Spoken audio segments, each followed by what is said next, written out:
আসসালামু আলাইকুম রহমতুল্লাহ। মাত্র 2 মিনিটে আমরা জুমার দিনের একটি গুরুত্বপূর্ণ তথ্য জানব। আজ জুমার দিন, সপ্তাহের সেরা দিন।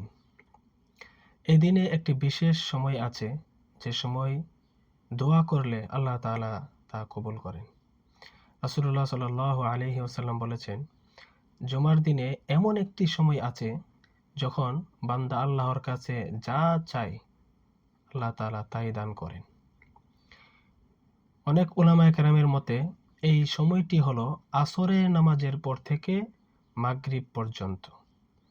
তাই এই সময়টাতে মন থেকে দোয়া করুন।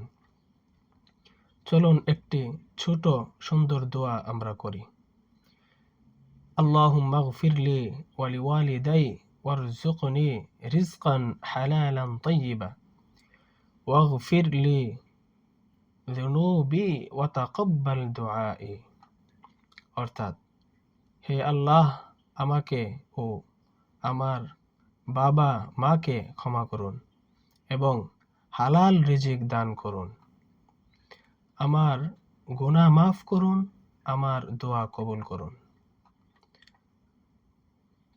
আজ জুম্মার দিনে আপনার মনের সব কথা আল্লাহর কাছে বলুন। আল্লাহ আপনার সব কষ্ট দূর করুন, সব গুনাহ মাফ করুন, সব দোয়াগুলো আল্লাহ কবুল করুন। আমিন। আজ জুমা, বেশি বেশি দরুদ পাঠ করুন, বেশি বেশি দোয়া করুন। জুমা মুবারক। আসসালামু আলাইকুম।